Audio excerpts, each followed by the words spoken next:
Got to spend the evening with an old friend. It's been a long time since we've hung out, but I have nobody to blame but myself.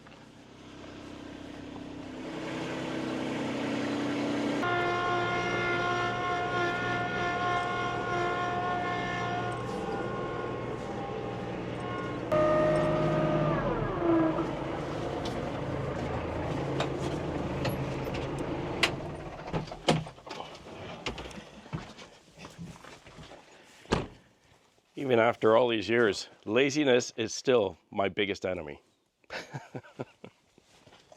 And I'm not talking about big things. I'm talking about those little things that you should do, that little guy in your head tells you to do it, but you kind of dismiss it and carry on. And then you pay the price for it later. Like earlier this week, here in Ontario, we had a torrential rainstorm. It was huge.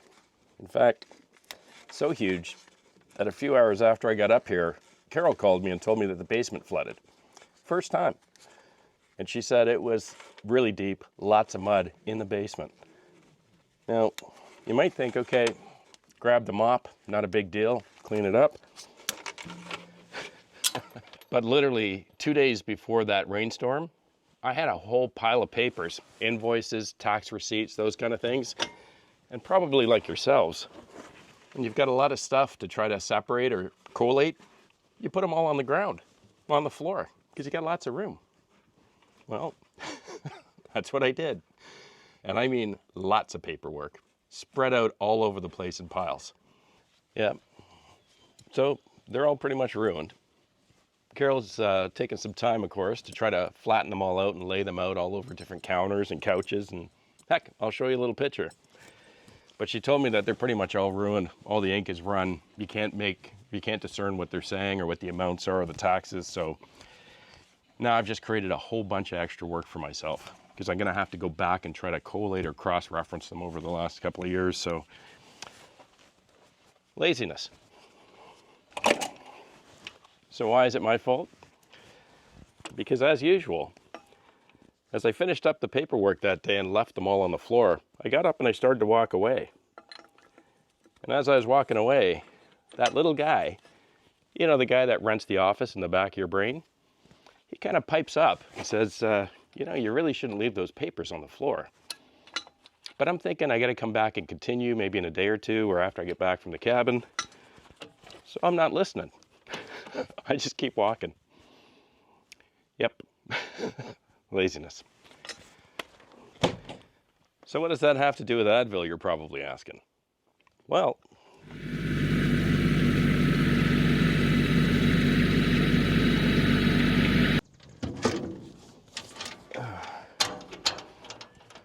you'll remember I was bucking hardwood logs the other day.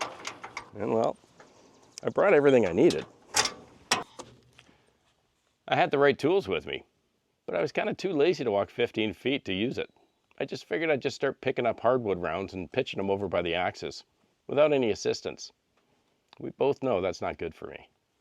My LogOX was on the back of the ATV, but I was feeling pretty confident, pretty strong that day. Figured, I'll be all right. No, I wasn't.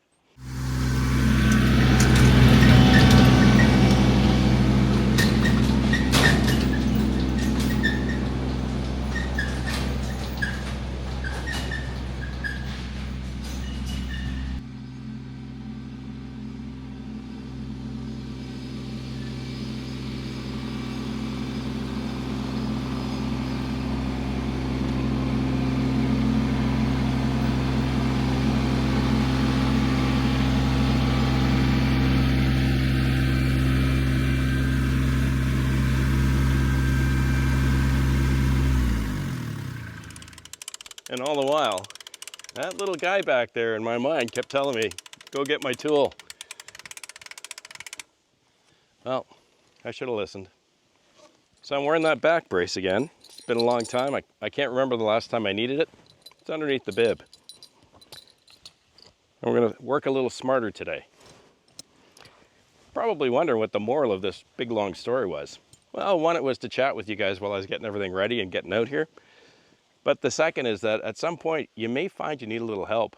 And lifting heavy hardwood rounds from ground level might not be as easy as it used to. In fact, you may find it starts to become a little more painful than fun. So it's okay to grab a tool or to find new tools or accessories to help you out so that you have a more enjoyable time. Pickaroon, for example, is a great idea. Nice long handle, you stab the wood and you use your upper body to get it up off the ground. LogOX, one of my favorites, as you know, in fact, it is my favorite. It works for me. That way I don't have to bend so low. And there's other forester tools out there that you might want to check out if you need them. Anyways, we're going to be a little slower today, I think.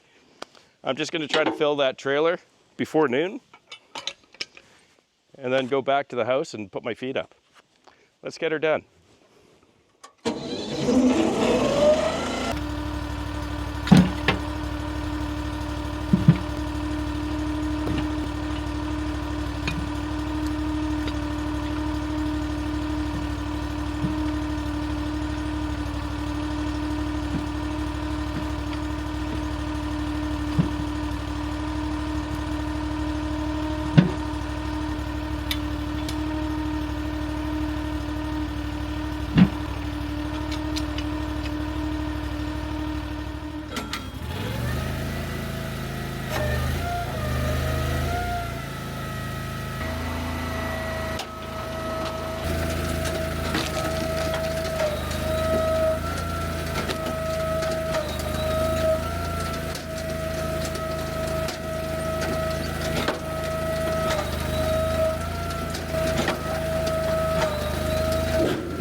You guys remember this old trailer? This is my trailer. You might recall, because I put it on video years ago, I think it was about 5 years ago, we were in the middle of firewood season. It was after I started meeting all these guys up here and hanging out with them. And I was the only guy that didn't have a trailer. And guy had this old beater, it was in pieces back in a big pile of steel he had behind his woodshed. And whenever I wasn't around, he'd pull it out, put new U-brackets on it, welded back the axle, put 2 new tires, put a new floor in it, and got it forest worthy, and then surprised me one day on that video. I love this trailer.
told you, she fills fast. All right, well, those tires are telling me that's more than enough. So I'm gonna wrap it up, put my stuff away, head back into the woodshed. Thanks so much for hanging around today. Hope you enjoyed the stories. Have a wonderful week. Please be kind to each other, and I'll see you again right here. I'm Gord Potter, and you've been watching GP Outdoors. Cheers.